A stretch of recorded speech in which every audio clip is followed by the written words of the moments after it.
ইরানের শীর্ষ সামরিক কর্মকর্তা হত্যা ও সাধারণের উপর ইসরায়েলি হামলা শুরুর এক সপ্তাহ পর আলোচনার টেবিলে তেহরান। মধ্যস্থতায় যুক্তরাজ্য সহ ইউরোপের ৩ দেশ, সঙ্গে রয়েছে ইউরোপীয় ইউনিয়নও।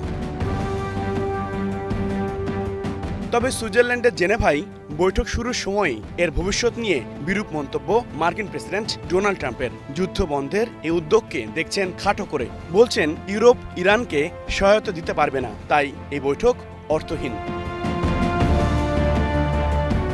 শুক্রবার নিউ জার্সিতে এক অনুষ্ঠানে ট্রাম্পের দাবি, ইউরোপ নয় বরং যুক্তরাষ্ট্রের সঙ্গে আলোচনা চায় তেহরান।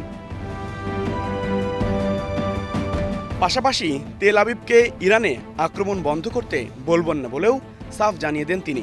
বলেন, চলমান সংঘাতে জয়ী হওয়ার পথে ইসরায়েল, তাই এই পর্যায়ে আক্রমণ থামাতে বলা কঠিন। তবে ইরানের হাতে মাত্র 2 সপ্তাহ সময় থাকার কথাও স্মরণ করিয়ে দেন মার্কিন প্রেসিডেন্ট।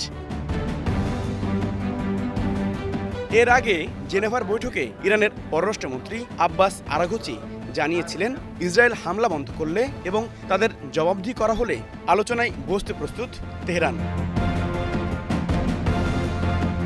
পরে বৈঠক শেষে ইউরোপীয় ইউনিয়নের কূটনীতিকরা জানান, যুদ্ধ শুধু ধ্বংস ডেকে আনে। এ বক্তব্যে তারা একমত, তাই আলোচনার দরজা খোলা রাখতে হবে। Die ganze Region ist in einer außerordentlich kritischen Situation. অন্যদিকে জাতিসংঘের নিরাপত্তা পরিষদের অধিবেশনে ইসরায়েল জানিয়েছে, ইরানের পারমাণবিক স্থাপনা পুরোপুরি ধ্বংস না হওয়া পর্যন্ত হামলা চলমান থাকবে। ইসরায়েলের উপর যে কোনো হুমকির কোনো রকম অস্তিত্ব রাখা হবে না। গেল 13 জুন ইরানে হামলা শুরুর পর পাল্টাপাল্টি হামলা অব্যাহত রেখেছে দুদেশই। উত্তেজনা বাড়ছে মধ্যপ্রাচ্যে। HR Rafi, star news.